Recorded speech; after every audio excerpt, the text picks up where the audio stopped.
یہ دنیا کو اللہ نے اسباب کے ساتھ چلایا ہے، اتنے بڑی محبوب ہستی کو بھی اس کا پابند بنایا۔ براق تو اظہار قدرت تھا، اظہار ہیبت، طاقت،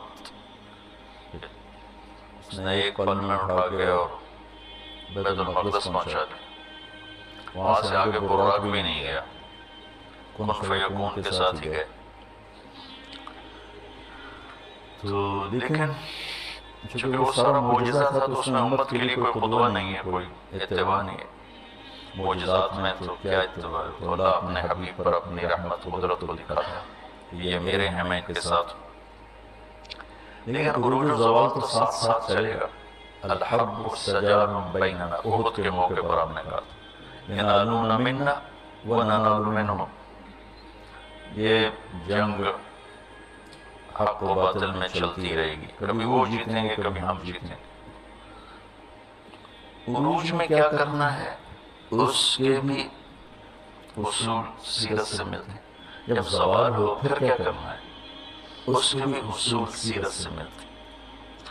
زوال کے دور میں عروج کے جب اصول اپنائیں گے تو مار کھائیں گے،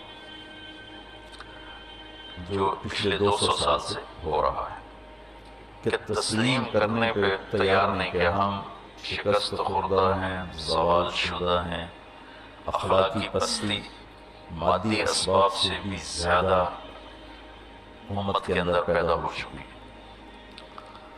تو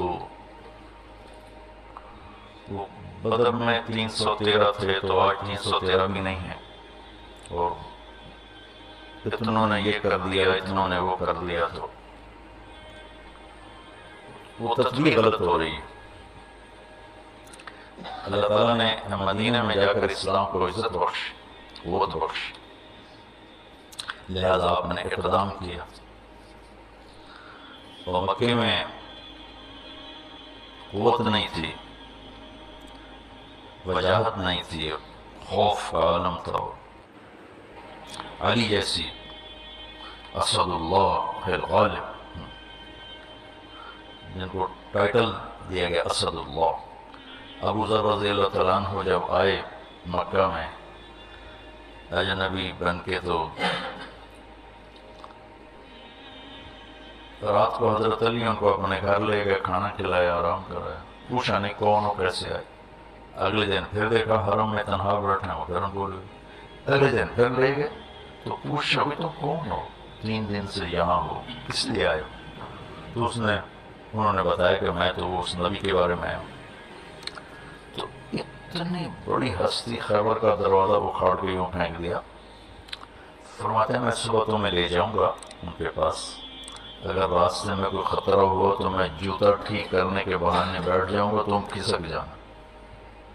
جب ذوف ہو تو کیا کرنا ہے وہی ہے، اور ذوف میں بھی تلوار اٹھائیں گے تو قتل عام ہوگا مسلمانوں کا، اسلام بدنام ہوگا، اس لیے صبر کا حکم۔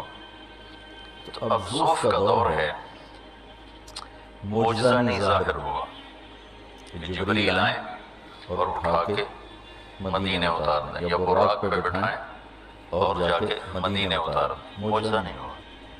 وہ امت کو سبق دینا ہے کہ جب ہم پہ زوال ہوگا پھر کیا کرنا ہے، طاقت میں ہوں گے پھر کیا کرنا ہے، قوت میں ہوں گے پھر کیا کرنا ہے، اجتماع قلوب ہوگا تو پھر کیا کرنا ہے، انتشار ہوگا تو پھر کیا کرنا ہے، سیر صحابہ سے انتشار کا۔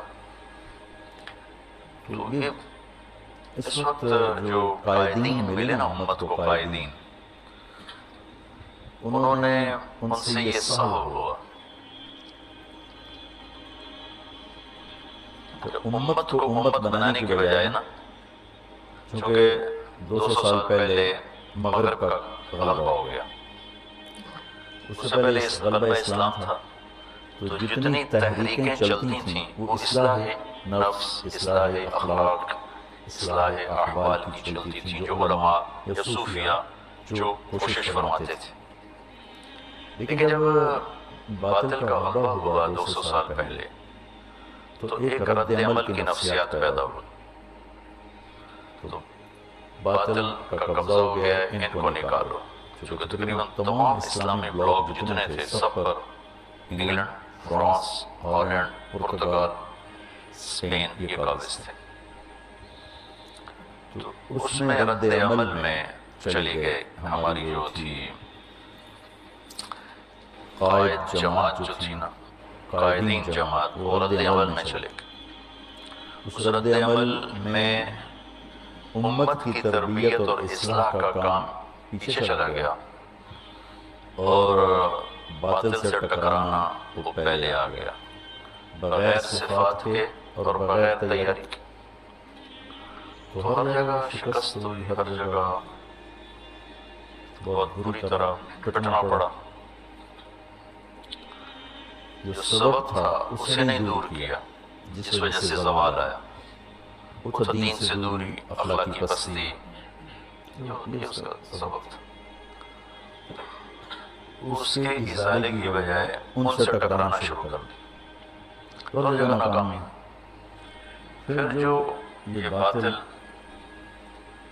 مغرب نے جو ملکوں کا قبضہ چھوڑا، یہ کوئی ہمارے قائدین کا کمال نہیں، میں معذرت کے ساتھ کہتا ہوں. وہ دوسری جنگ عظیم کی وجہ سے اتنے کمزور ہو گئے تھے کہ وہ قبضے برقرار ہی نہیں رکھ سکتے تھے. 1940 سے 1945 5 سال وہ جنگ رہی. فرانس کا کتنی دنیا پہ قبضہ تھا، کتنا بڑا ملک ہے. جرمنی نے صرف 5 دن میں پورا فرانس قبضہ کر لیا، صرف 5 دن. پولینڈ پر 1 دن میں قبضہ کیا، آسٹریا پر 1 دن میں قبضہ کیا. تو جتنے ملک دنیا پہ راج کر رہے تھے ان کی جئی تئی پھیر دی جرمنی، یہ گھنٹوں میں فتح کیے. تو وہ اس قدر کمزور پڑ گئے کہ انہیں ان ملکوں پہ قبضہ رکھنا ناممکن ہو گیا. تو وہ چھوڑنے پر مجبور تھے. تحریکوں نے باعزت چھڑوا دیا کہ بھائی چلو بھائی آپ کا مطالبہ بہت زیادہ ہو رہا ہے تو ہم جا رہے ہیں. یہ بات کبھی بھی نہ جاتے. کون چھوڑتا ہے اپنی مقبوضہ جات چیزوں کو؟ کون چھوڑتا ہے؟ اس قابل نہیں رہتے. لندن کھنڈر بن گیا، پیرس کھنڈر بن گیا، ہالینڈ کھنڈر بن گیا. جرمنی نے تباہی پھیر دی. انہیں لحاظ صاحب رحمۃ اللہ علیہ کہتے تھے انہیں نکالنے کی محنت نہ کرو، ان کے بعد آنے والے ان سے بھی برے ہوں گے، کیونکہ یہ ہمارے بزرگوں کی سزا میں آئے ہیں ان کے گناہوں کی وجہ سے. ہمارے گناہ ہمارے بڑوں سے زیادہ ہیں، جو ان کے بعد آئیں گے وہ ہمارے گناہوں کی سزا میں آئیں گے تو ان سے زیادہ وہ برے ہوں گے. وہی ہوا. خیر مضمون دوسری طرف چلا گیا.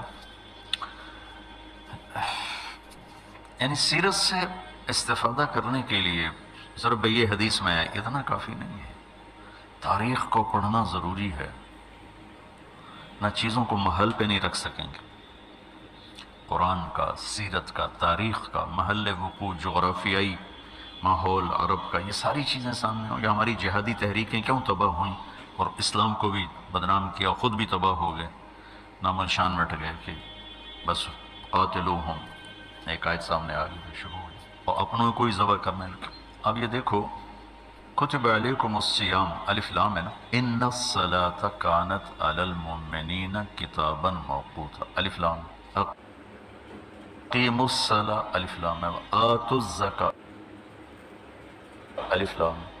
تو فمن فرض فیہن الحج، الف لام. اور دوسری آیت کیا ہے؟ وَلِلَّهِ عَلَى النَّاسِ حِجُّ الْبَيْتِ، تو معرف بالاضافہ ہے. جتنے فرائض ہیں یہ معرف ہیں، معرفہ ہیں، ٹھیک. اور معرفہ متعین ہوتا ہے، نکرہ غیر متعین. ٹھیک. تو کتب علیکم القتال، الف لام کے ساتھ. ہر بندگی کو نماز نہیں کہتے، ہر خرچ کو زکوٰۃ نہیں کہتے، ہر بھوکا رہنے کو روزہ نہیں کہتے، 2 چادریں پہننے کو حج نہیں کہتے. ایک مخصوص شکل ہے، ایسی شکل جو اسے جو اپنی پہچان کروا دے، اس لیے تو اس کو معرفہ کہتے ہیں۔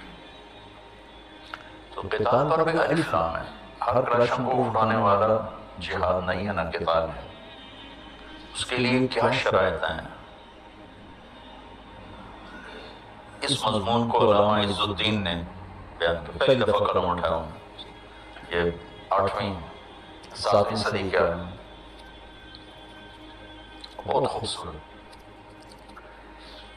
الف لام یعنی معرفہ کی صفات شاید پوری کر کے پڑھ دی، ایسے تو نہیں جو پڑھو۔ جب یہ عوام کے ہاتھوں میں گیا، نماز ایک انفرادی فریضہ ہے، عبادات انفرادی فرائض ہیں، یہ جو جہاد بمعنی القتال یہ حکومت کے جھنڈے کے نیچے کیا جاتا ہے، عوام ایسے نہیں کرتے۔ عوام کے سپرد ہوگا تو یہ نتیجہ نکلے گا جو نکلا ہے۔ تو ضعف کے زمانے کے احکام اور ہوں گے، قوت کے زمانے کے احکام اور ہوں گے۔ لارڈ کلائیو نے 3000 کے ساتھ